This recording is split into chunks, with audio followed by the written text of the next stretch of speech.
Number 3. Keto Peanut Butter Balls. Ingredients needed. These low-carb keto energy balls need just 4 ingredients. No almond flour or coconut flour, no protein powder, or other expense ingredients are needed. Just peanuts, peanut butter, sweetener, and sugar-free chocolate.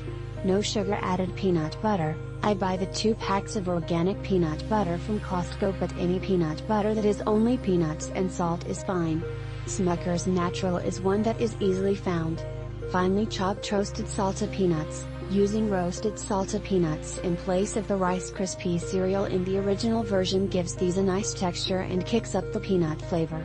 Powdered sugar-free sweetener. I've been taking the shortcut method and using powdered swerve when a recipe needs a powdered sweetener, but you can grind your own erythritol or xylitol in a food processor or blender.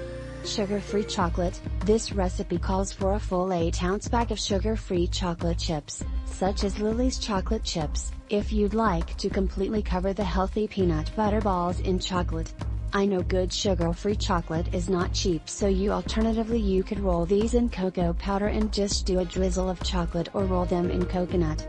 How to make keto peanut butter balls by swapping in a sugar-free sweetener for the powdered sugar and chopped peanuts for the Rice Krispies cereal. I make the filling for these much healthier than the original. Just coat with a sugar-free chocolate and no one will ever know you converted this recipe to be sugar-free. This energy balls recipe is bound to be one of your favorite low-carb snacks. Step 1, finely grind fresh peanuts. Step 2, mix the peanuts with the peanut butter and sweetener. Step 3, form into balls. Step 4, coat in melted chocolate. Check the pinned comment for the full information, and a bonus surprise.